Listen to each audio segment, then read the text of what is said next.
నా ప్రియమైన సహోదరి సహోదరులారా, రాజులకు భూపతులకు దేవుని యొక్క వాక్యము వివరింపబడింది. సర్వసాధారణమైన మనుషులకు మాత్రమే కాదు, దేవుడు రాజులకు అధిపతులకు కూడా ఆజ్ఞ ఇస్తాడు. ఆయన ఆజ్ఞ ప్రకారం నడుచుకోమని చెప్తాడు. భూమి మీద ఉన్న ప్రతి మనిషి కూడా దేవుని దృష్టిలో సమానులే. ఒకరు గొప్ప అని ఒకరు బీద అని లేదు, రాజు రౌతని ఏమి తేడా లేదు. ఆయన సన్నిధికి వెళ్ళిన ప్రతి మనిషి తారతమ్యం లేకుండా ఒకే రీతిగా దేవుడు చూస్తాడు.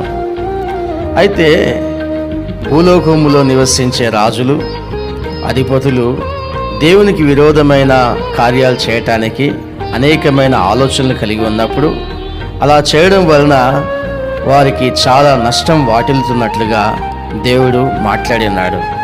దేవుని యొక్క ఉగ్రత వారి పైకి వస్తున్నట్లు కూడా మాట్లాడినాడు. కాబట్టి రాజులు భూపతులు ఏం చేయాలి? దేవుని ఉగ్రత వారి మీదకి రాకుండా వారు దేవుని యొక్క కృపను ప్రేమను పొందుకోవటానికి చేయవలసిన పని ఏంటి? మొదటిది వివేకులై ఉండాలి. 2 దేవుని యందు భయం కలిగి జీవించాలి. 3 దేవుని యందు భక్తి కలిగి జీవించాలి. 4 గడగడ వణుకుచు దేవుని సేవించాలి. 5వ విషయం దేవుని యందు సంతోషించాలి. ఈ 5 విషయాలు కూడా భూపతులకు, రాజులకు, అదేవిధంగా లోకంలో ఉండే ప్రతి మనుషులకు కూడా ఈ యొక్క విషయాలు ఇవ్వబడ్డాయి.